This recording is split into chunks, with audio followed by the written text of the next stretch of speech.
ధ్యానం చేస్తా ఉన్నాం. అందులో ఈరోజు రెండవ ప్రసంగం.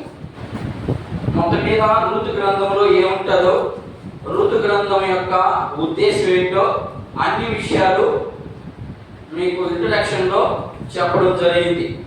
ధ్యానం చేస్తూ కొన్ని విషయాలు, చాలా విషయాలు మీకు నేను నేర్పించడం జరిగింది, నేను కూడా నేర్చుకోవడం జరిగింది.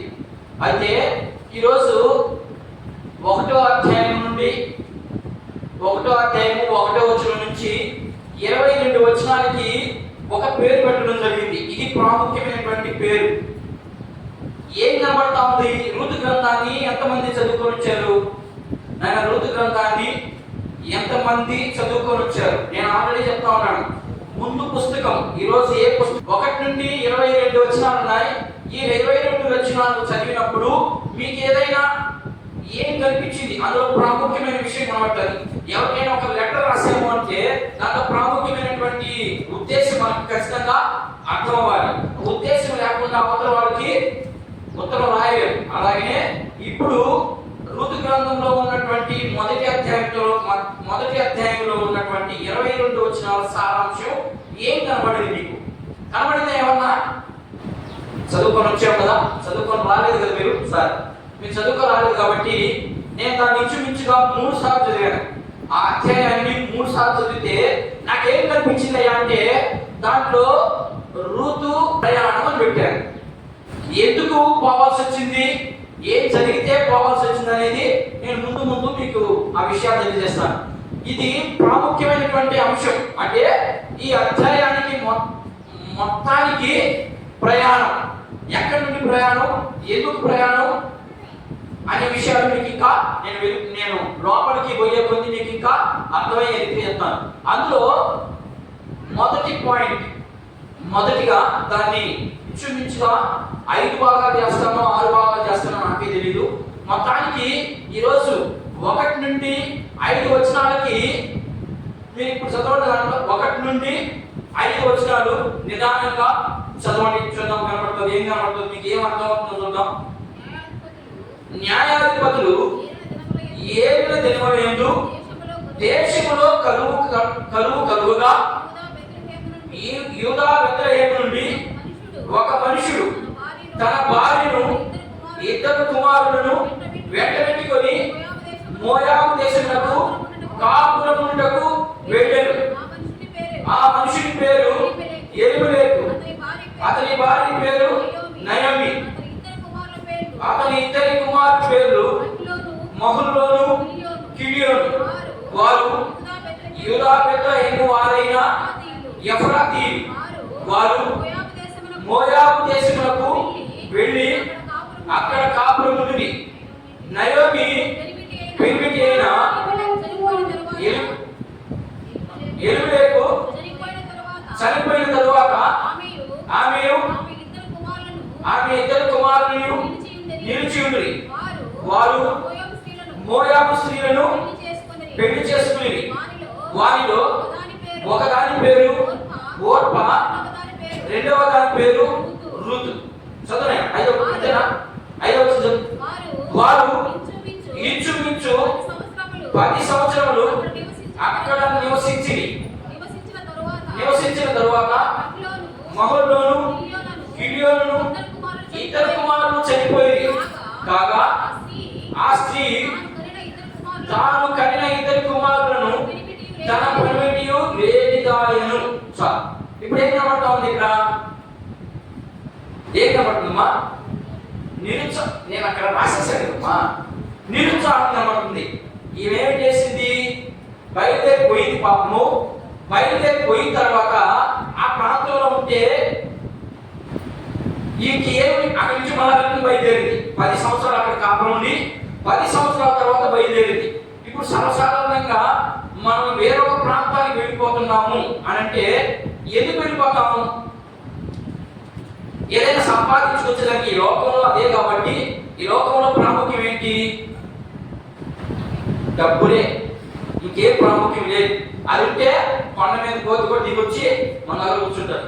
కాబట్టి ఇప్పుడు దాన్ని సంపాదించుకునే దానికి పక్క దేశానికి వెళ్ళింది. పక్క దేశానికి వెళ్ళిన తర్వాత అక్కడి నుంచి మళ్ళీ ఎలా బయలుదేరింది? నిరుత్సాహం భారంతో బయలుదేరి, అంటే ఏమీ తెచ్చుకోలేని స్థితిలో వచ్చింది. ఏం తెచ్చుకోలేదు ఆమె? భర్తను తెచ్చుకుందా? కోల్పోయింది.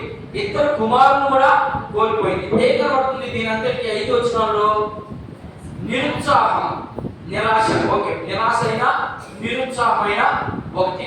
నిరుత్సాహం కనబడతా ఉంది. నేను దానికి నిరాశ అని పేరు పెట్టడం జరిగింది. నేను ఒక్క వచనాన్ని మాత్రమే చెప్తాను ఈరోజు. 5 వచనాలు మనం ఏర్పాటు చేసుకున్నాం. ఈ 5 వచనాల్లో ప్రాముఖ్యంగా 1వ వచనాన్ని మాత్రమే నేను వివరించి నా సమయాన్ని నేను క్లోజ్ చేస్తాను. అర్థమైందా? ముందుగా ఏం జరిగింది ఈ పాటలో నిరాశ ఏం జరిగిందో మనం దీనికి ముందు పుస్తకం ఏంటి? దీనికి ముందు పుస్తకమా? న్యాయాధిపతుల కాలంలో ఏం జరిగిందో తెలియాలి, అంతే కదా? అది జరిగితే వెంటనే ఋతు గ్రంథం మనకు అర్థమవుతుంది. ఋతు గ్రంథం అర్థం కావాలి అంటే ముందు న్యాయాధిపతుల గ్రంథంలో ఏం జరిగిందో మనకు తెలియాలి. దాన్ని తెలియాలి చెప్పాల్సిందంతా ఒకే ఒక విషయంలో చెప్తారు. ఒక కొద్ది నిమిషాల్లో మాత్రమే దాంట్లో ఉన్నటువంటి న్యాయాధిపతుల గ్రంథంలో ఏం జరిగింది. న్యాయాధిపతులు పరిపాలించే సమయంలో, ఎవరు పరిపాలించే సమయంలో? ఇశ్రాయేలుని పరిపాలించే సమయంలో ఇంచుమించు వాళ్ళు ఇశ్రాయేలుని 300 సంవత్సరాలు పరిపాలించారు. ఇంచుమించుగా, అంతకు పైన కూడా చెప్పొచ్చు. ఒకరు 350 అంటారు, ఒకరు 300 అంటారు. అదే తప్పు పెట్టుకోబాకండి. ఇంచుమించుగా సుమారు 300 సంవత్సరాలు పరిపాలన చేశారు ఇశ్రాయేలుని. పరిపాలన చేస్తే ఈ 300 సంవత్సరాలలో ఎవరు కూడా ఏ ప్రాంతానికి వెళ్ళి యుద్ధానికి పోయినా దాన్ని జయించినట్టు దాఖలాలు లేవు. నేను చెప్పేది అర్థమవుతుంది అనుకుంటాను. ఆయన అర్థం చేసుకున్నాను ప్రయత్నించి. ఇశ్రాయేలుని ఎంతమంది న్యాయాధిపతులు పరిపాలించారు? 14 మంది న్యాయాధిపతులు పరిపాలించారు. అందులో ఒక స్త్రీ ఉందని కూడా చెప్పాను నేను. ఈ 14 మంది న్యాయాధిపతులు ఇంచుమించుగా 300 సంవత్సరాలు పరిపాలన చేసిన కాలంలో ఈ 300 సంవత్సరాల్లో ఎక్కడ ఏ ప్రాంతానికి యుద్ధానికి పోయినా ఆ యుద్ధ రణరంగంలో వీళ్ళు ఓడిపోయేవాడు.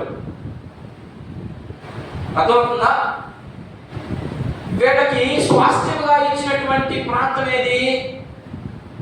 ఏమ్మా? ఆయన స్వాస్థ్యంగా ఇచ్చాడు కదా. ఏమిచ్చాడు? కనాను ఎవరు ఇచ్చారు? Very good. అంటున్నారు మీరు చదువుతేనే అర్థం, చదువుకోవాలి అంతే. ఓకేనా? ఇది 300 సంవత్సరాలు ఇశ్రాయేలుని పరిపాలించినటువంటి న్యాయాధిపతుల్లో ఏ ఒక్కరు కూడా సరిగా పరిపాలించలేదు. కాబట్టి వాళ్ళకి విజయం రాలేదు. దొంగని కొట్టాలంటే జ్ఞానంతో కొట్టాలి, బలంతో కొట్టలేదు. అర్థమైందా? నీకంటే అవతల వాడు ఇంకా బలంగా ఉంటాడు. కాబట్టి జ్ఞానంతో కొట్టాలి. ఆ జ్ఞానం ఎక్కడ దొరుకుతుంది అయ్యా అంటే దేవుని దగ్గర మాత్రమే దొరుకుతుంది. ఆ దేవుని దగ్గర మీరు విచారణ చేయలేదు కాబట్టి 14 మంది వాళ్ళు ఓడిపోయినట్లుగా మనకు ఇశ్రాయేలు యొక్క చరిత్ర మనకు తెలుస్తుంది. అందులో న్యాయాధిపతులు 300 సంవత్సరాలు పరిపాలించడానికి ముందే జరిగింది. యెహోషువ చాలా భక్తిపరుడు, యుద్ధశీలి. ఆయన ముందు ఎవరు నిలబడలేదు. ఎందుకంటే ఆయన యుద్ధం చేయాలంటే ముందు ఖచ్చితంగా దేవుని దగ్గర విచారణ జరిగించి దేవుడు వెళ్ళమంటేనే యుద్ధానికి వెళ్తాడు, లేదంటే ఆగిపోతాడు. అలా ఉన్నటువంటి సందర్భంలో యెహోషువ ఏం చేశాడు అంటే ఇశ్రాయేలుకి ఈ కనాను ప్రాంతాన్ని పంచి ఎన్ని గోత్రాల వారికి పంచారు? కనాన్ని ఎన్ని గోత్రాల వారికి పంచారమ్మా?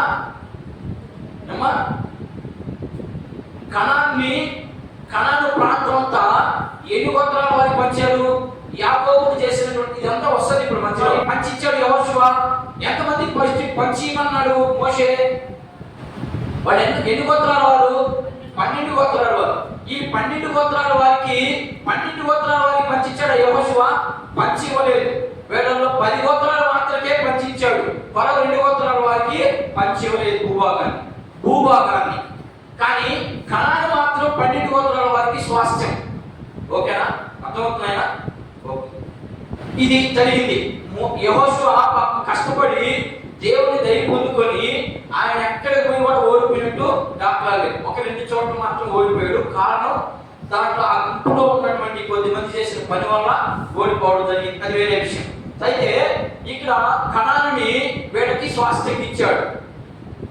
ఈ నిరుత్సాహానికి లేదా నిరాశకి కారణం ఏంటో తెలియపరుస్తా ఉన్నాడు. నిరాశకు గల కారణం, ఎందుకు నిరాశపడింది ఇవి అని, ఎందుకు నిరాశపడింది? కరువు వచ్చింది. ఇశ్రాయేలీయులు మొదటి చదువైన రూతు గ్రంథంలో మొదటి వచ్చిన చదువు ఒకసారి. న్యాయాధిపతులు ఏలినటువంటి దినాల్లో ఏమంట? కరువు వచ్చింది. ఎందుకు? ఆమె నిరాశపోయింది. కరువు వచ్చింది. ఎక్కడొచ్చింది? కనానులో వచ్చింది. అర్థమైందా? ఇది బాగా గుర్తుపెట్టుకోండి. కనానులో కరువు వచ్చేసరికి ఎవరు పరిపాలిస్తున్నారు ఇప్పుడు దీన్ని? న్యాయాధిపతులు పరిపాలిస్తున్నారు. న్యాయాధిపతులు పరిపాలించే సమయంలో ఇది దేవుడు స్వాస్థ్యంగా ఇచ్చినటువంటి భూమి ఇది. అర్థమైందా? ఈ భూమి మీద కరువు వస్తుందా? దేవుడి ప్రజలకి కరువు వస్తుందా? రాదు. దేవుడి ప్రజలకి కరువు, అందుకనే కదా దేవుని దగ్గరికి వస్తున్నది. మన అందరూ ఎందుకు వచ్చాం దేవుని దగ్గరికి? ఎందుకు వచ్చామమ్మా? అన్నీ సమృద్ధిగా కావాలి మనకి. అందుకే మనం దేవుని దగ్గరికి వచ్చింది. అంతేనా?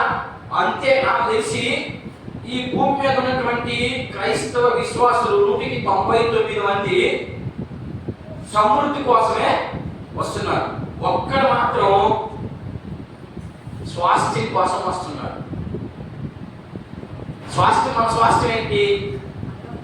పరలోకం. అది పరలోక రాజ్యం కోసం వచ్చేవాడు ఒక్కడే, 100లో ఒక్కడే. 99 మంది సమృద్ధి. మీరు అక్కడేం చూడండి, పెద్ద పెద్ద సువార్తలు ఏం చెప్తారంటే సమృద్ధి గురించే మాట్లాడతారు, దేవుని ఆశీర్వాదాల గురించే మాట్లాడతారు. వెరీ గుడ్, మంచిదే.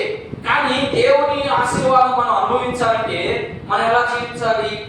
దాన్ని బట్టే ఈరోజు ఆ విషయాలని తెలియపరచడానికే ఋతు గ్రంథాన్ని మనకు మధ్యలో పెట్టాడు.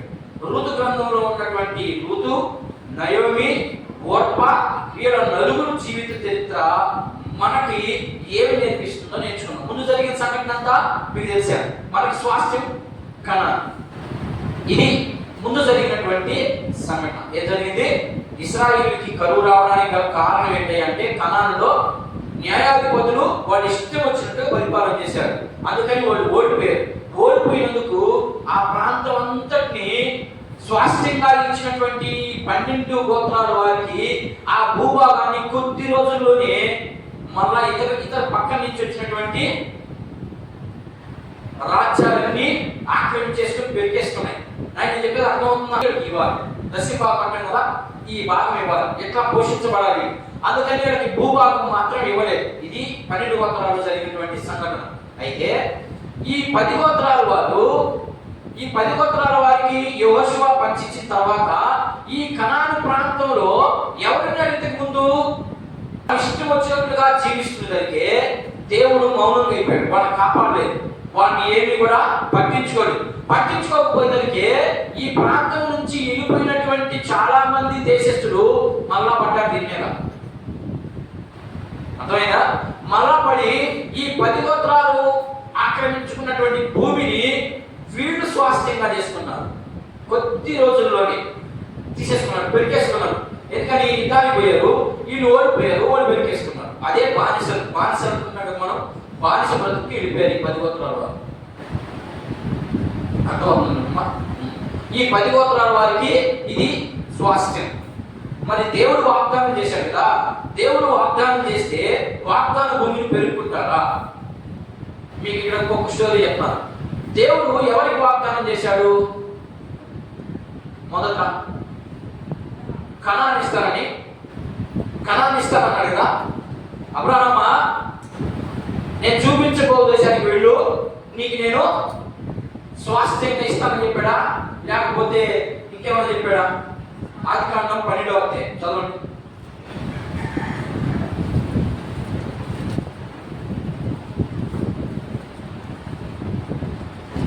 ఆదికాండము 12వ అధ్యాయం మొదటి వచనం చదవండి. యెహోవా నీవు లేచి దేశం నుండి, బంధువుల యొద్ద నుండి, తండ్రి ఇంటి నుండి బయలుదేరి నేను నీకు చూపించబో దేశమునకు వెళ్ళుము. ఏం చెప్పాడు ఇక్కడ? దేవుడు అబ్రహాంతో ఒక నిబంధన చేశాడు. ఏం నిబంధన చేశాడు? అబ్రహామా, నువ్వు లేచి నీ తండ్రిని, నీ ఆస్తిని మొత్తాన్ని వదిలేసుకొని అబ్రహాం ఉన్నోడా లేనుడా బయలుదేరి ఎక్కడికి వచ్చాడు? కనాను ప్రాంతానికి వచ్చాడు. వచ్చిన తర్వాత ఆ కనాన్ని అబ్రహాంకి సొంతంగా ఏమైనా ఇచ్చాడా? ఇచ్చాడా? అబ్రహాంకి ఇచ్చాడా? ఇవ్వలేదు. కారణం అంతా వదిలేసుకొని రా అన్నాడు. వచ్చినప్పుడు కూడి పెట్టాలని పెట్టాలి కదా, ఆస్తి ఇవ్వాలి కదా, అన్ని ఇవ్వాలి కదా. మరి ఎందుకు లేదు? కారణం ఏమైంది మీకు తెలిస్తే ఇక్కడ ఈ భాగం తెలుస్తుంది. నయోమి ఈ రూతు గ్రంథంలో నుంచి ఎన్ని విషయాలు మనం నేర్చుకోవాలనో మనకు అర్థం అవుతుంది. అసలు వ్యక్తికి ఇక బైబిల్ అవసరం లేదు కదా, అంతే కదమ్మా. ఒకసారి యేసు ప్రభు నీ నోటితో ఒప్పేసుకుంటే రక్షణ వచ్చేసింది. రక్షణ వచ్చేసిన తర్వాత మనకి ఇంకా బైబిల్ మనకు అవసరం లేదు కదా. చచ్చిపోతే పక్కన రాజ్యం వెళ్ళిపోతాం. అదే కాన్సెప్ట్ తో ఉండాలి ఈరోజు. అదే బాగుంది. పరలోక రాజ్యానికి వెళ్ళాలంటే చాలా పనులు ఉన్నాయి. అవన్నీ మనం చేయగలిగితేనే పోతాం. ఆడుకోవాలి. ఇప్పుడు అబ్రహాంకి నువ్వు రా ఇస్తానన్నాడు. ఈ కారణం ఇచ్చాడు అబ్రహాంకి. వాళ్ళ కొడుకు ఏమైనా ఇచ్చాడా? అబ్రహాం కొడుకు ఎవరు? ఇస్సాకు ఇచ్చాడా? నన్ను పిలిచాడమ్మా, నన్ను పిలిచిన తర్వాత నాకు ఇవ్వలేదు. నాకు ఇవ్వకపోతే ఎవరికి ఇవ్వాలా? నా కొడుకు ఇవ్వాలి. నా కొడుకు కూడా ఇవ్వలేదు. ఇచ్చాడా? ఇస్సాకు ఇచ్చాడా? ఇవ్వలేదు. కానీ ఇస్సాకు పుట్టిన ఇద్దరు పిల్లలకి నన్ను ఇచ్చాడా? ఇచ్చాడమ్మా. ఇద్దరు పిల్లలు పుట్టే కదా అదే వచ్చి చూడండి. ఆయన ఎందుకు ఇవ్వలేదు అనుంది. అప్పుడు ఏ దేశంలో నన్ను జాగ్రత్తగా కరువు గురించి మాట్లాడుతున్నాను. నేను ఇంకా వాక్యంలోకి వెళ్ళలేదు. 1వ వచనంలో కూడా బాగాలేదు. నేను విషయం చెప్తున్నాను మీకు. ఎందుకు కరువు వచ్చింది? కరువు రావడానికి గల కారణం ఏంటి? అసలు దేవుని ప్రజలకి కరువు వస్తుందా అనే ప్రశ్నతో మనం మొదలుపెట్టాం. ఆ మొదట్లో ముందు మనకి ఇచ్చినటువంటి పరిశుద్ధ గ్రంథంలో నుంచి కొన్ని మాటలు నేర్చుకోవాలి. తర్వాత మనకే కరువు వచ్చాం. మనకి కరువు వస్తుంది ఈరోజు, మనకి శ్రమ వస్తుంది ఈరోజు, మనకి నింద వస్తున్నాయి. ఎందుకు వస్తాయో దాంట్లో నేను ఇంకా వెళ్ళలేదు. జరిగిన సంఘటన మాత్రమే చెప్తా ఉన్నా. ఇక్కడ ఏం జరిగింది? ఆ దేశంలో కరువు కలగగా, ఏ దేశంలో? అబ్రహాము ఉన్నటువంటి ప్రాంతంలో కరువు వచ్చింది. వచ్చిందా? ఈ ప్రాంతాన్ని పంపించింది దేవుడు అబ్రహాముని ఈ ప్రాంతాన్ని పంపించాడు. అబ్రహాము పంపిస్తే ఈ ప్రాంతం అంతా కరువు వచ్చింది. ఎన్ని కరువులు ఉన్నాయి? ఎన్ని రకాల కరువులు ఉన్నాయి బైబిల్ మొత్తంలో? బైబిల్ మొత్తం మీద ఎన్ని రకాల కరువులు ఉన్నాయి? 13 రకాల కరువులు ఉన్నాయి. అందులో ఒకటిది. అర్థమైందా? అవన్నీ నేను ముందు పుస్తకం చెప్పేటప్పుడు మీకు అర్థమవుతుంది. ఓకేనా? ఈ కరువుల్లో మొదటి కరువు ఇది. జొలుసూరు వచ్చినటువంటి కరువు ఇది. అర్థమైందా? ఈ కరువులో ఏం జరిగింది? ఇక్కడ కరువు వచ్చింది. కరువు వచ్చిన తర్వాత ఇక్కడ ఉన్నటువంటి ప్రాంతంలో ఉన్న వాళ్ళందరూ వెళ్ళిపోతా ఉన్నారు. ఏమా? ఇక్కడ ఉన్నటువంటి ప్రాంతంలో ఉన్న వాళ్ళందరూ కూడా వెళ్ళిపోతా ఉన్నారు. ఇప్పుడు అబ్రహాముని పంపించింది దేవుడు. నేను నిన్ను పోషిస్తానని చెప్పి ఇక్కడికి పంపించాడు ఈ ప్రాంతానికి. మరి పోషించలేదే. ఏం జరిగింది? చదువున్నాయి. ఇప్పుడు చదువుమా.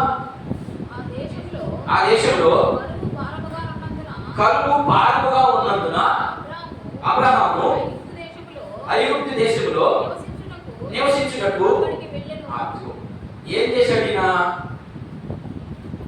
దేవుని మాటను ధిక్కరించి దేవుడు ఈ ప్రాంతంలో ఉండరా బాబు అని చెప్తే ఏం చేశాడు? కరువు వస్తుందనే వెంటనే మన ఐగుప్తుకు పారారైపోయాడు. ఐగుప్తు ఉంటుంది, పక్కనే ఉంటుంది.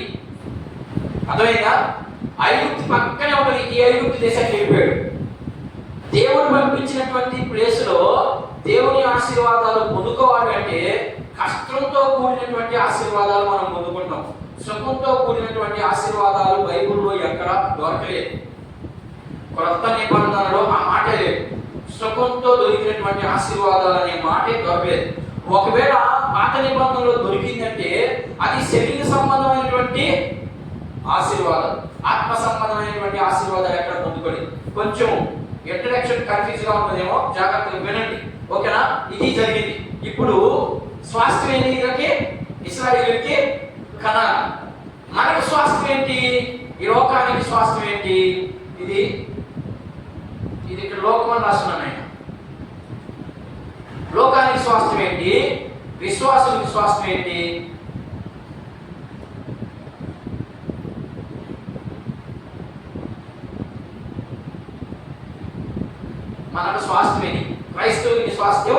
పరలోకం. అంతేనా? లోకంలో ఉన్న ప్రతి మనిషికి ఏది స్వాస్థ్యం? ఏమ్మా? ప్రతి మనిషికి ఏది స్వాస్థ్యం?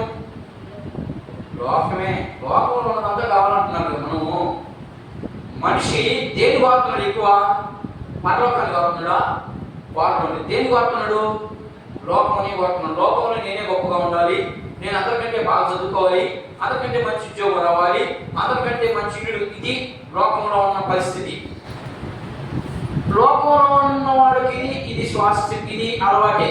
మరి క్రైస్తవునికి ఏమ్మా? క్రైస్తవుడికి స్వాస్థ్యం ఏది? ఇలా పాటే మన పాట ఏమేమి పడుతున్నామ్మా? ఉంటే చాలు, సరిపోద్దా? జీవించడం చాలా కష్టం. పాటలో సులభం, దేవుని దగ్గరికి వచ్చేటప్పుడు నిబంధన చేసుకోవడం చాలా సులభం, తర్వాత దేవుళ్ళు ఎదగడం చాలా కష్టం. అర్థమైనా? సరే, ఇప్పుడు లోకంలో ఉన్న వారికి సరే ఒక ఆశ ఉంది, వాడికి ఒక నిరీక్షణ ఏం లేదు. వాడికి మేము పలానా దగ్గరికి పోతాం, పలానా ఉంటుందని. కానీ విశ్వాసం ఒక నిరీక్షణ ఉంది. ఏంటి ఆ నిరీక్షణ? శుక్రవారం రోజు రాత్రి ఎంతమంది వచ్చిన వాళ్ళు వస్తుంది. ఏంటి వాళ్ళ యొక్క నిరీక్షణ ఏంటో యూట్యూబ్లో పెట్టుకుని చూడండి మీకు కావాలంటే. ఇక్కడ పరలోకమే స్వాస్థ్యం మనకి. దీన్ని విడిచి విశ్వాసం కూడా దీని వైపుకే పనిచేసేది. ఇప్పుడు అంటే భక్తి అలాంటి భక్తి, అలాంటి భక్తి, విశ్వాసం భక్తి అమ్మా తాత్కాలికం అంతే. ఒకే వస్తాం పోతాం, మాకేమి సంబంధం లేనట్టుగా ఉంది. అదే జరిగింది ఇక్కడ ఇశ్రాయేలుకి.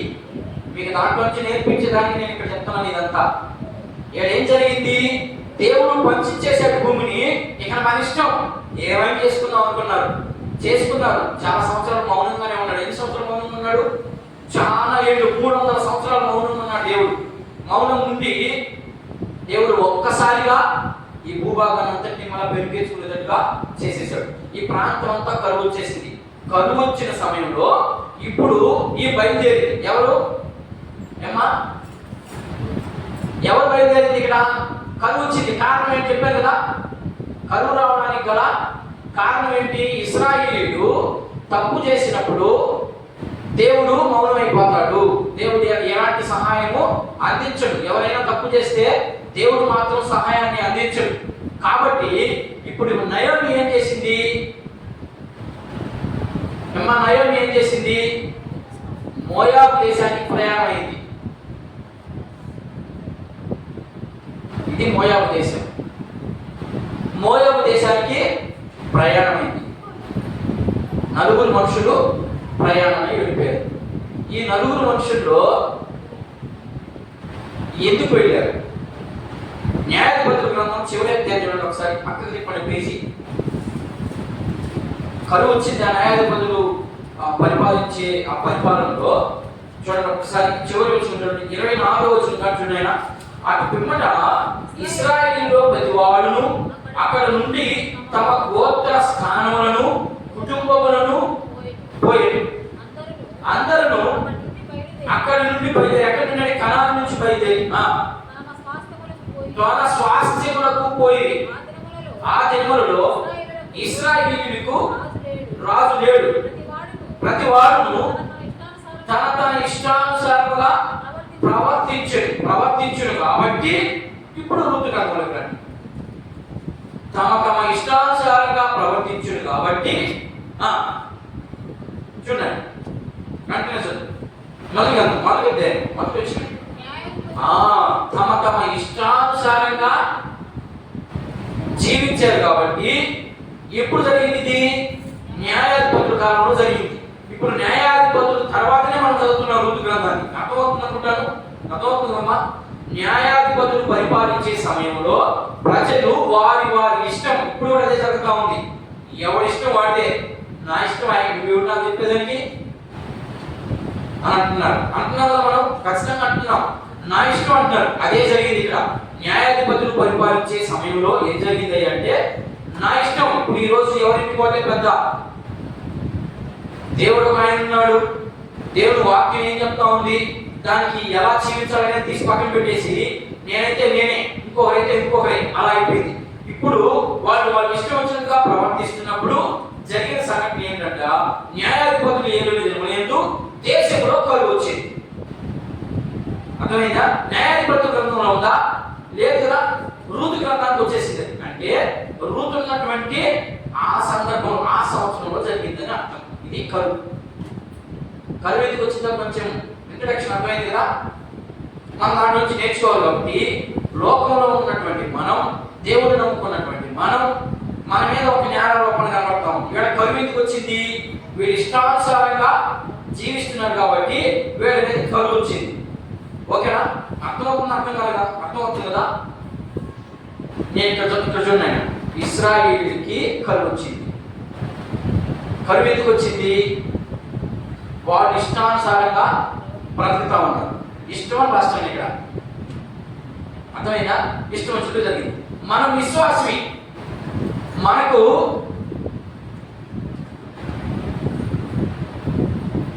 కూడా ఇష్టం వచ్చినట్టు జీవిస్తున్నాం కదా. అంతేనా కాదు? నేను అంతే కదా. మనం కూడా ఇష్టం వచ్చినట్టు జీవిస్తున్నాం. నిజమేనా కాదా? నిజం చెప్పండి. మనం కూడా ఇష్టం వచ్చినట్టుగా జీవిస్తున్నాం. ఇష్టం వచ్చినట్టుగా జీవిస్తే ఇక్కడైతే కరువు వచ్చింది. ఎక్కడ? ఇశ్రాయేలుకి కరువు వచ్చింది. మనకేమొస్తుంది? పాపం వల్ల వచ్చే జీతం మరణం. ఏమొచ్చింది మనకి? మన ఇష్టానుసారంగా జీవిస్తున్నాం అంటే మనకి ఏమొచ్చింది? పాపం వచ్చింది. పాపం కనబడతా ఉంది. ప్రతి మనిషి మీద పాపం ఏలుతా ఉంది. అందుకని పౌలు ఏమంటాడంటే, నేను ఏవైతే చెయ్యాలనుకుంటున్నాను దాన్ని చేయలేకపోకుండా, ఏదైతే చేయకూడదనుకుంటున్నా దాన్ని చేస్తున్నాను అంటున్నాను. అంటే దాని అర్థం ఏంటి? యేసుక్రీస్తు ప్రభు రక్తం ద్వారా కడగబడిన ప్రతి విశ్వాసికి పాపం పోయింది. పోయిందా? పోలేదా? పోయిందా? మనం పాపం చేయలేదా? ఏమ్మా పాపం చేస్తాం అంటే దాని అర్థం ఏంటని? పాపం పోయింది, కానీ పాపం యొక్క స్వభావం పోలేదు మన నుంచి. ఆ స్వభావం మనల్ని పట్టి పీడిస్తూ ఉంటుంది ఇప్పుడు. అందుకనే లోకానికి, శరీరానికి, అందుకని పౌరాణిక రోమపత్రికలో శరీరానికి మనసుకి నిత్య పోరాటం అంటాం. శరీరం ఏమో లోకం వైపు వస్తుంది, మనసేమో దేవుని వైపు పోనిస్తారు. అందుకని నిత్య పోరాటం. సరే, ఇక్కడ పాపం వచ్చింది. ఈ పాపం వల్ల ఏమొస్తుందని చెప్పాడు కొత్త నిబంధనలో? రోమపత్రికలో పాపం వల్ల వచ్చే జీతం మరణం. ఇప్పుడు ఈ మరణం నుంచి తప్పించుకోవాలి. మరణం నుంచి తప్పించుకోవాలంటే ఏం కావాలి? రోమపత్రిక 1:17 వచ్చింది చూడండి. ఏం కావాలి? నేను చెప్పేది కొంచెం అర్థమయ్యి అర్థం కానట్టుగా పాపం. నేను కరువు ఎందుకు వచ్చిందో ఇశ్రాయేలుకి చెప్పాను. ఆ కరువులో నుంచి మనకు ఏ కరువు వచ్చిందంటే పాపం అనే కరువు వచ్చింది. ప్రతి మనిషి మీద అదొక నిందబడిపోయింది మన మీద. పాపం పాపం పాపం అని. ఆ పాపాన్ని ఏదో ఒక రీతిగా పాల్గొట్టుకుంటే తప్ప లేకపోతే మన మీదకి మరణం వచ్చేస్తుంది. ఆ మరణం నుంచి మనం తప్పించబడాలి అంటే ఇప్పుడు ఒక మంచి వార్త వచ్చింది. ఏ వార్త వచ్చింది అని చదువుమా. రోమపత్రిక 1:17 వచ్చింది. ఎందుకనినా నీతిమంతుడు ఆగమన్నమాట. ఏం కనబడతా ఉందమ్మా? నీతిమంతుడు ఎవరు? యేసుక్రీస్తు రక్తం ద్వారా కడగబడిన అందరూ కూడా నీతిమంతులు. నీతిమంతులు ఎలా అంట?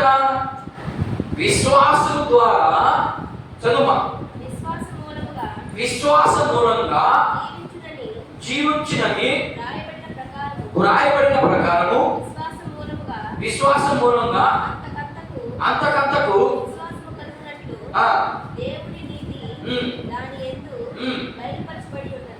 దేని ఎందు బయలుపరచబడి ఉంది?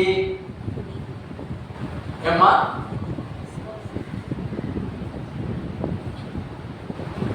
దేని ఎందు బయలుపరచబడి ఉంది?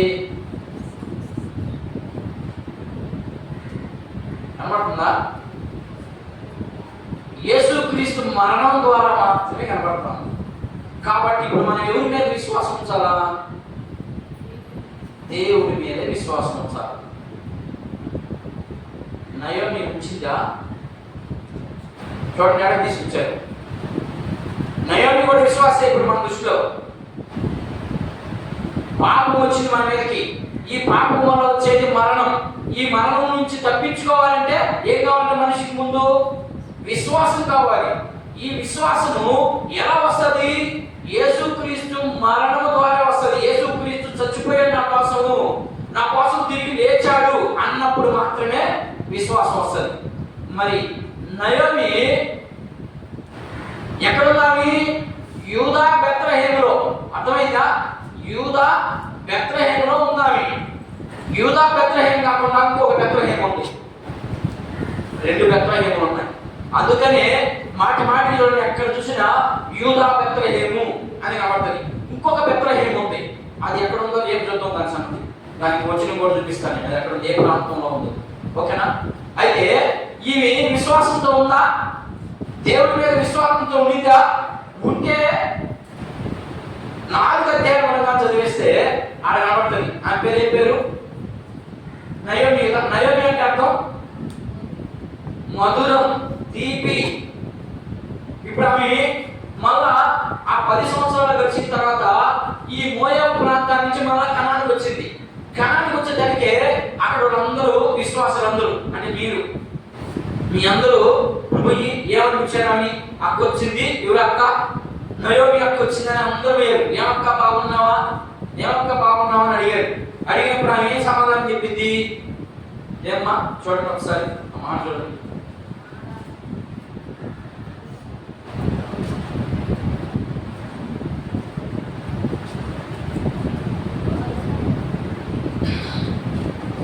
నేను 20 వచ్చిన చూడండి. 1వ అధ్యాయం 20 వచ్చిన చూడండి.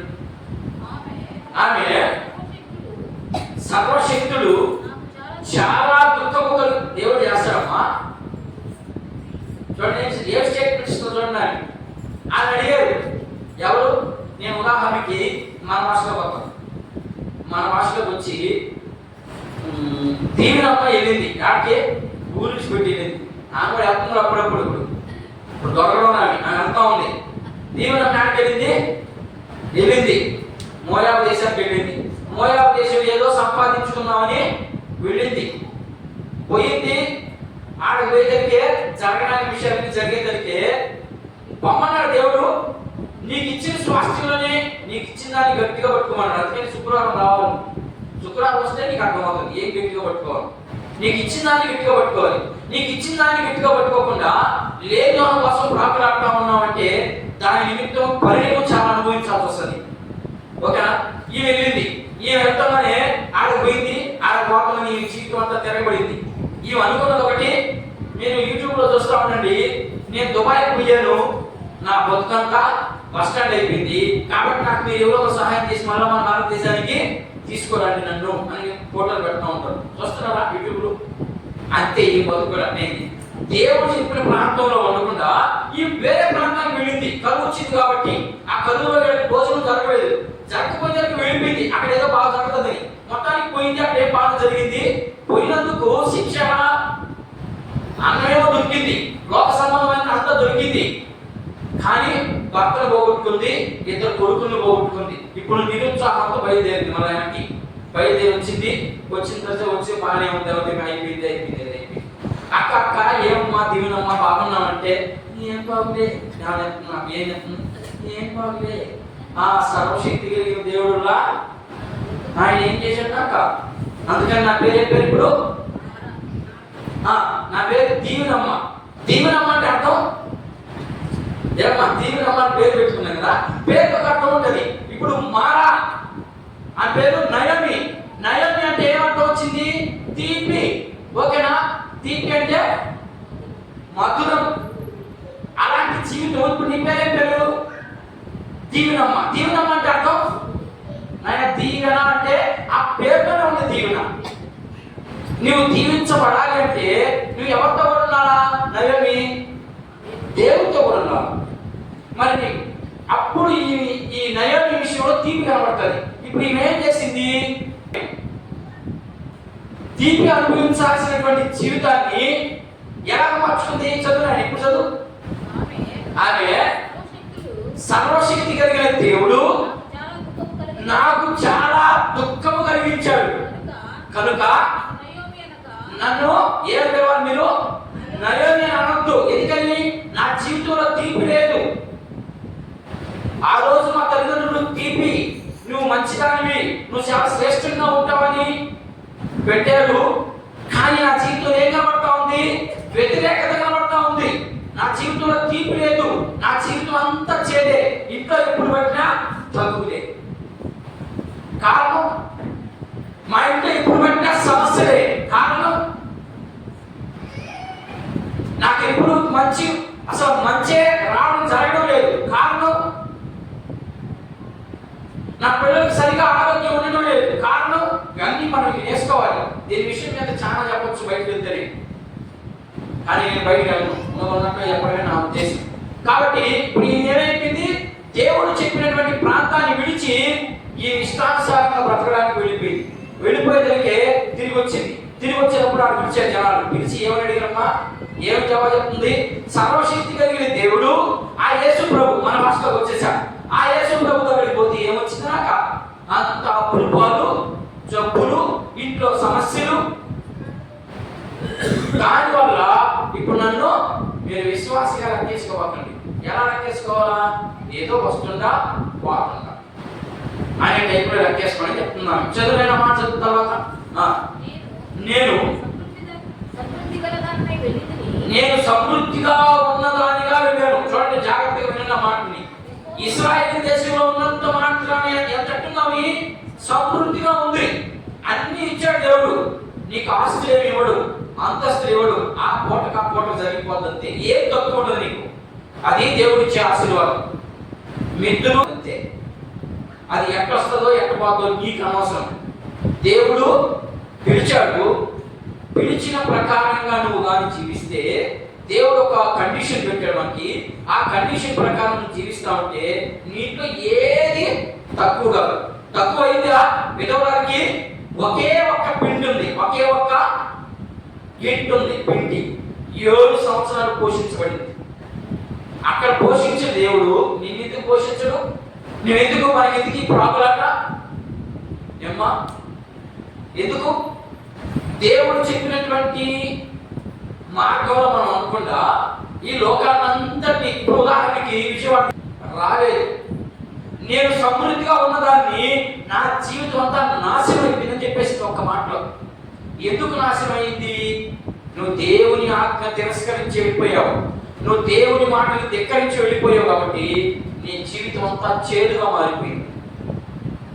అయినా ఏ ఇబ్బంది లేదు. ఇప్పుడు దాకా ఒకవేళ చేదుగా ఉన్నావేమో, ఇప్పుడు దేవుడు పిలుస్తా ఉన్నాడు మళ్ళా, రా నీ జీవితాన్ని నేను తీర్పు చేస్తా, నీ జీవితాన్ని నేను మధురంగా మారుస్తా. రాగలవా? అందుకని మనం తీర్మానం చేసుకోవాలి ఖచ్చితంగా. ఒక తీర్మానం లేకుండా మాత్రం మనం జీవితంలో, క్రైస్తవ జీవితంలో రాణించలేము. క్రైస్తవ జీవితంలో రాణించగలగాలంటే ఖచ్చితంగా తీర్మానం చాలా ప్రాముఖ్యం. ఆ తీర్మానం ఒక్కల ముక్కలుగా తీసుకుంటే నీ జీవితం కూడా ఒక్కల ముక్కలుగానే ఉంటుంది. నయోమి అదే తీసుకుంది.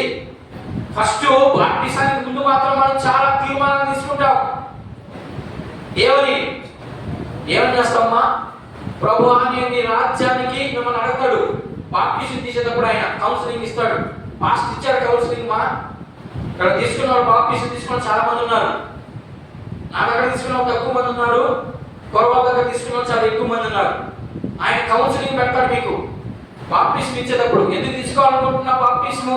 అసలు బాప్టిజం అంటే ఏంటి అని కొన్ని విషయాలు మనం అడుగుతాడు. అడిగినప్పుడు కొన్ని విషయాలు చెప్తాం. మనం ఏమని చెప్తాం? దినదినం యేసు ప్రభు రాజ్యం కోసం పనిచేస్తామని చెప్తాం. చేసావా? చేస్తున్నా మనం? ఆ తీర్మానం ఉందా అసలు మనకి? తీర్మానాన్ని అప్పుడే మర్చిపోయినాం. ఆయన నేలలో నుంచి ఒడ్డుకు వస్తున్నానే మర్చిపోయినాం తీర్మానం. అలాంటి తీర్మానాలు తీసుకుంది నయోమి. కాబట్టి ఆమె జీవితం అంతా చేదైపోయింది. ఆ చేదైపోయినటువంటి జీవితాన్ని ఇప్పుడు మళ్ళా ప్రభు పిలుస్తా ఉంటాడు. నేను ఇస్తానని ఆయన. మర్చిపోయావా? ఇప్పుడు దాకా తీర్మానాలన్నీ పక్కన పెట్టుకున్నావా? ఏమి ఇబ్బంది లేదు. నువ్వు నా యందు విశ్వాసం ఉంచు, నేను ఖచ్చితంగా నీ జీవితాన్ని నేను తీపి మధురంగా మారుస్తానంటున్నాడు దేవుడు. మరి మారాలి అంటే ఖచ్చితంగా మనం కొన్ని తీర్మానాలు, కొన్ని తెలుసున్నాను మనకి. అందుకని కలుగు రావడానికి గల కారణం ఏంటమ్మా? మొదటి విషయం చెప్పాను నేను. నిరాశలో మొదటి వచ్చిన. ఓకేనా? కలుగు వచ్చింది. మనకు కూడా కలుగులు వస్తున్నాయి, సమస్యలు వస్తున్నాయి, నిందలు వస్తున్నాయి. ఇది మొదటి పాయింట్. రెండో పాయింట్ వచ్చా. రెండో పాయింట్, కలుగుకు గల కారణాలు 4 ఉన్నాయి. ఏంటి అన్నారు చూద్దాం. కొన్ని వచనాలు మనం పరిశీలన చేసి తర్వాత నేను మూడవ కరువు గురించి చెప్పండి. మూడోది ఏముంది ఇక్కడ? కరువు దేవుని ప్రజలకు వస్తుందా అనే పాయింట్ రేపు మాట్లాడు. వస్తుందా చూద్దాం. ఇప్పుడు కరువు వచ్చింది. ఎందుకు వచ్చింది? 4 కారణాలు చెప్పాను. మొదటి కారణం చదువుతాం చూడండి. న్యాయాధిపతుల గ్రంథం. మనం న్యాయాధిపతుల గ్రంథంలో కరువే రాలేదని చూసుకున్నాం. కరువు వచ్చినట్టు ఇశ్రాయేలు ఇగినట్టు ఎక్కడ కూడా దొరకలేదు. ఇది మొదటి కరువు. చూద్దాం చూడండి. ఇశ్రాయేలుకి కరువు రావడానికి గల మొదటి కారణం న్యాయాధిపతుల గ్రంథము 2వ అధ్యాయము 16వ వచనం చూడండి. నిదానంగా చదువు, అందరికి అర్థమవ్వాలి. ఆ కాలమున యెహోవా వారి కొరకు న్యాయాధిపతులను పుట్టించెను. వారు వీరు దోచుకుని వారి చేతిలో నుండి ఇశ్రాయేలును రక్షించిరి. ఏం దోచుకున్నారు? నేను మీకు ఇందాక చెప్పాను. ఏమేమి దోచుకున్నారు? గుర్తు అక్కడ పాయింట్ గా గుర్తు పెట్టుకోండి. మళ్ళా చదవడానికి మాట మళ్ళా ఏ కాలంలో? ఇదిగో ఇక్కడ నేను ఇందాక చెప్పాను కదా, ఇశ్రాయేలు 12 గోత్రాల వారికి భూభాగాన్ని పంచినటువంటి కాలంలో, ఆ కాలంలో కొద్ది కాలంలో దాంట్లో నివసించగలిగే ఇప్పుడు ఇతర దగ్గర నుంచి వచ్చినటువంటి వారందరూ ఆ భూభాగాన్ని వాళ్ళ వెరికేసుకున్నారు. అది అక్కడ జరిగింది. చదువు. ఆ కాలమున వారి కొరకు న్యాయాధిపతులను పుట్టించి, ఎందుకు పుట్టించాడంటే ఇచ్చినటువంటి స్వాస్థ్యాన్ని పక్కోడు వెనుకోపోయాడు కాబట్టి ఆ పక్కోడు దగ్గర నుంచి మళ్ళా ఇల్లు వెనుకోవడానికి న్యాయాధిపతులు లేపాడు. న్యాయాధిపతులు లేపితే వీళ్ళు కూడా సరిగాడు. చదువు. వీరు దోచుకున్న వారి చేతుల నుండి ఇశ్రాయేలును రక్షించింది. అయితే వారు ఇంకా ఏం చేశారు? దేవుడు ఎప్పుడైతే ఒక వ్యక్తిని లేపాడో, లేపగానే వాళ్ళకి రావాల్సినంత కొంత అప్పుడే కొత్త అయితే తెచ్చుకున్నారు. తెచ్చుకున్న తర్వాత ఏమైంది? మళ్ళా మన భాషలో చెప్పాలంటే గర్వం వచ్చేసింది. గర్వం వచ్చేస్తుందనే ఇశ్రాయేలు న్యాయాధిపతుల మాట వినడం మర్చిపోయారు. మళ్ళా న్యాయాధిపతులు పక్కన పెట్టేసిన. చదువు. తమ పితరులు యెహోవా ఆజ్ఞలను అనుసరించి నడిచిన మార్గము నుండి త్వరగా తొలగిపోయి ఇతర దేవతలతో విభజించి ఏమ్మా ఉందా మనకి ఇట్లాంటిది? మనం కూడా ఇశ్రాయేలుమే కదా. చూడండి, మొదటి దోషం, మొదటి కారణం నేను 4 రాశాను. చాలా కారణాలు ఉన్నాయి. వాటిలో ప్రాముఖ్యమైనది అంటే దేవుడు క్షమించినటువంటిది. ఇది దేవుడు క్షమించినటువంటి కారణాలు 4. మొదటి కారణము ఏంటంట? ఏదమ్మా చదువునైనా? ఇతర దేవతలను పూజించేది. ఇది కారణం. ఇది మొదటి కారణం. పూజించడం వల్ల కరువు సంభవించింది. ఎందుకు కరువు సంభవిస్తుంది? మీరు దేవతలను విడిచి నా వైపుకు తిరగండి అనే దానికి మాత్రమే కరువు పెడతాడు. అక్కడ జరిగిన సంఘటన. మరి ఈ రోజు మన జీవితంలో మనకు కూడా కరువు వస్తుంది. ఎందుకు వస్తుంది? మన ఇంట్లో శ్రమలు వస్తున్నాయా? మన ఇంట్లో నిందలు ఉన్నాయా? మన ఇంట్లో అవమానాలు వస్తున్నాయా? బయట నుంచి లేనిపోయి వస్తున్నాయా? వచ్చినట్టుగా వెళ్ళిపోవాలి. అది పరీక్షకు ఒకటి. మొదట నువ్వు దేవుల్లో నిలబడతావా నిలబడవు అనే దానికి ఒక పరీక్షకి దేవుడే ఆజ్ఞిస్తాడు. ఆజ్ఞించింది నీవు దేవుల్లో కరెక్ట్ గా నిలబడగలిగితే నీ మీదకి వచ్చింది ఎంత స్పీడ్ గా వస్తుందో అంత స్పీడ్ గా వెళ్ళిపోతుంది. నువ్వు దేవుల్లో ఉన్నప్పుడు మాత్రమే. దేవుల్లో లేకపోతే పట్టుకుంటుంది, నీ ఇంటిని పట్టుకుంటుంది. ఓకేనా? నీ ఇంటిని పట్టుకుంటుంది, మొత్తాన్ని పట్టుకొని పీడిస్తుంది. ఇది మొదటి కారణం. రెండవ కారణం చూద్దాం. రాజుల 2వ గ్రంథం.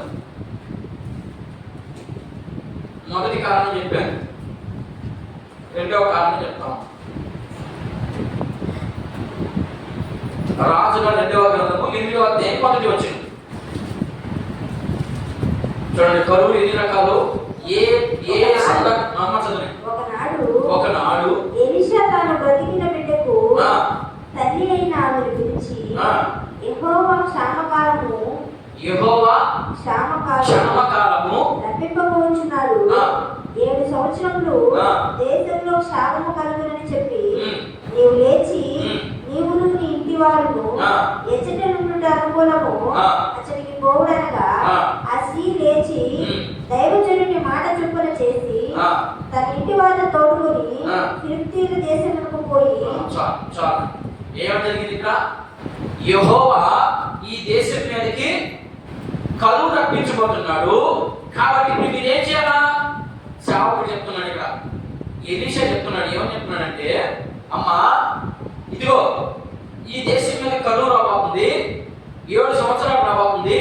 కాబట్టి నీవు లేచి ఎక్కడికైనా మంచి ప్రాంతాన్ని చూసుకొని వెళ్ళు, అక్కడికి పోయి అక్కడ జీవించమంటాడు. అసలు ఆ కరువు రావడానికి కారణం ఏంటి? రాజుల గ్రంథం అంతా మనం చదవాలి. ఇశ్రాయేలుని పరిపాలించిన రాజుల్లో చాలా మంది రాజులు చెడ్డోడు. ఏ చెడ్డోడు? దేవతలను పూజించేవాడు కూడా. ఉన్నత స్థలాల మీద దేవుని ధూపం వేయకుండా విగ్రహాలు తీసుకొచ్చి ఇక్కడ పెట్టారు. ఓకేనా? ఈరోజు చూడండి ఎన్ని విగ్రహాలు. ఇప్పుడు నయోమికి ఏం కరువు వచ్చింది?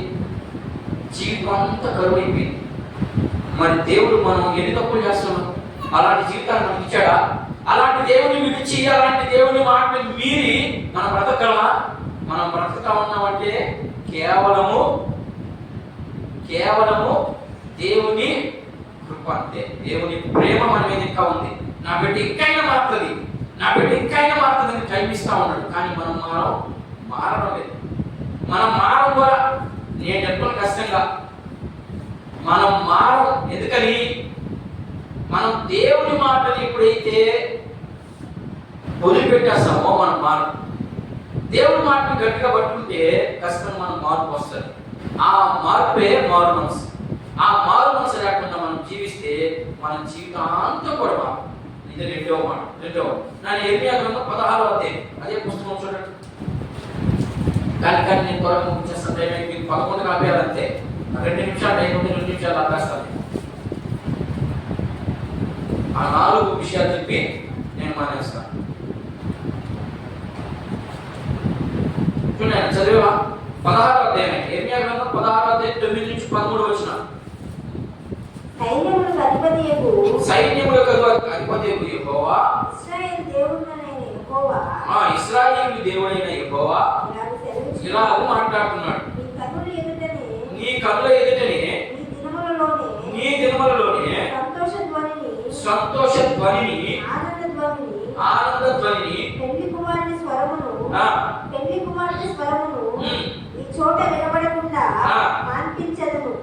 నీవు ఈ మాటలన్నీ ఈ ప్రజలకు తెలియజెప్పిన తరువాత వారు దేన్ని బట్టి యెహోవా మాకు ఈ ఘోర బాధ అంతయు నియమించెను, మా దేవుడైన యెహోవాకు విరోధముగా మా దోషమేమి, మా పాపమేమి అని అడగగా నీవు వారితో ఇట్లా యెహోవా ఈ మాట సెలవిచ్చుచున్నాడు, నీ పితరులు నన్ను విడిచి అన్య దేవతలను అనుసరించి పూజించి వాటికి నమస్కారం చేయుటను బట్టియే కదా వారి ధర్మశాస్త్రమును కైకొనక నన్ను విసర్జించిరి.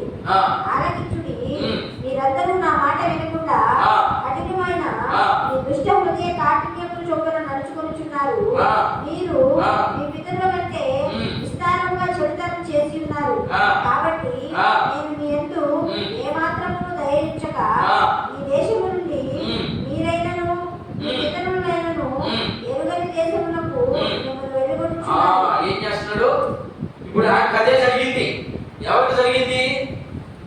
నయోమికి జరిగింది. అదే ఏం చేసినందువల్ల? దేవుని మాటను ధిక్కరించినందువల్ల. దేవుడు మనకు ఒక ఆజ్ఞ ఇచ్చాడు, మీరు విగ్రహారాధన దగ్గరికి పోవద్దు అన్నదంతే. పోకూడదంతే.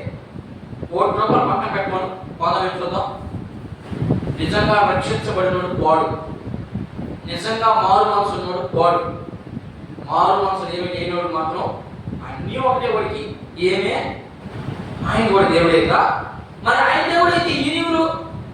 ఏమ్మా, ఆయన దేవుడే, మరి ఈయనెవరు? ఈయన చెప్పిన మాట నువ్వు ఎందుకు అన్నే ఉండిపోయి అంతే కదమ్మా, అన్నే ఉండు. మరి ఇక్కడికి వచ్చిన తర్వాత ఈయన చెప్పిన మాట వినకుండా నువ్వు ఉన్నావు అంటే నీ మీద ఏమొస్తుంది? ఏమైనా వస్తుంది. ఆ రోజు స్పీడ్గా వచ్చింది, ఈ రోజు లేట్గా వస్తుంది. చాలా లేట్గా వస్తుంది. నేను తొందరగా పడి ఆయన మీతో తొందరపడి దేవుడుగా టైం వస్తుంది. టైం వచ్చిన రోజు అయిపోయేవాడి. అందుకని పత్రికలు ఏడవ దగ్గర ఒక మాట కనబడుతుంది, నువ్వు ఎవరి చేత బతికించుకో ఏమి ఇబ్బంది లేదు, కానీ దేవుడి చేతిలో మాత్రం పడదు. ఏమ్మా నా చెప్తుంది చూడండి పర్వ, దేవుని చేత పడి బయటకు వేసినప్పుడు ఇక్కడ లేడంట, ఇప్పుడు లేడంట. మరి మనం పడతామా పడవా? యెహెజ్కేలు గ్రంథం 5వ అధ్యాయం 11వ వచనం ఒకసారి చూడండి. పక్కనే ఉన్నది, యెర్మీయాకు పక్కనే ఉన్నది. 5వ అధ్యాయం యెహెజ్కేలు గ్రంథము. మళ్ళా ఏడుకు వస్తుందంటే మళ్ళా కూడా అదే మాట చెప్తున్నాడు. ఏం చెప్తున్నాడమ్మా?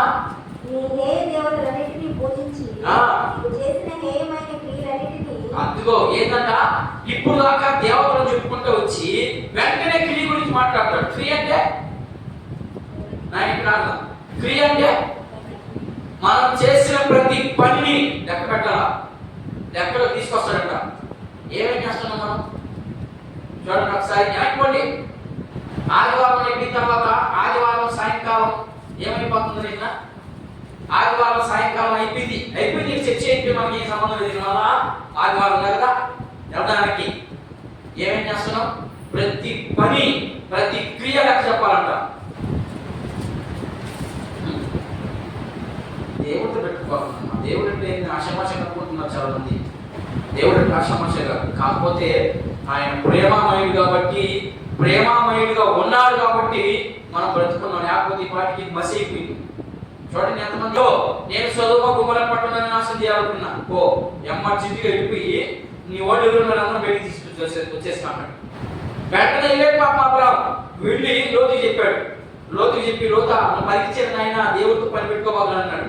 పాపం లోతేమి విన్నాడు. లోతు భార్య అన్నదా, ఇది జరుగుతుందా? నేను ప్రతి మనిషికి ఒక బాధ్యత పెట్టాడు. ఈ భూమి మీద పంపించడానికి ఒక బాధ్యత ఉంది మనకి. ఏంటో బాధ్యత? నేను, నా కుటుంబం, నా పిల్లలు, వాళ్ళ పిల్లలు. ఇది కాదు బాధ్యత.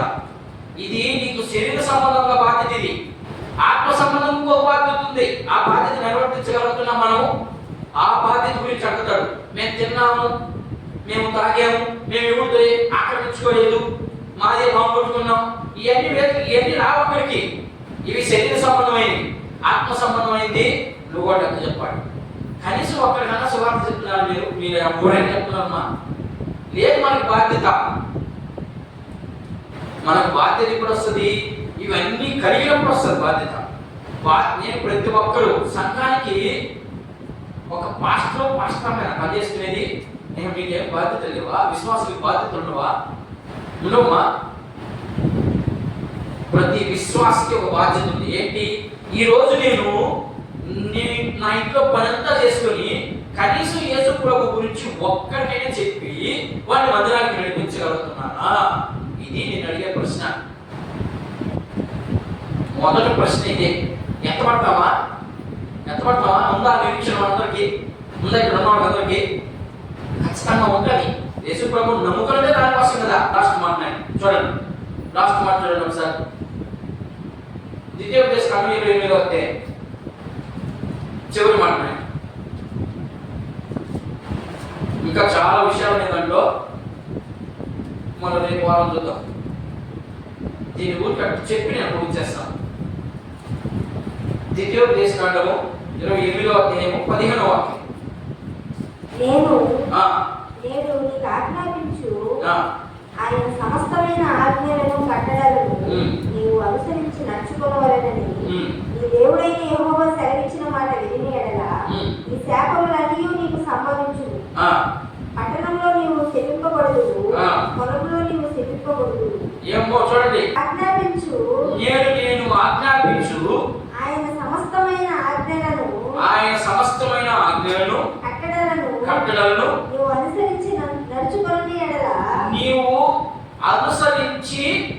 నడుచుకోకపోతే చదవాలి మనవా, నువ్వు కల్పించి చదవాలి. ఎందుకంటే అక్కడ శ్రేష్ఠం మీద వాళ్ళకి అర్థం కాదు.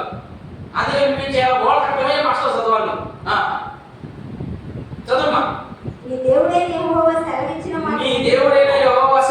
మాట నువ్వు వినకపోతే ఈ శాపములన్నీ నీకు వచ్చేస్తాయంట.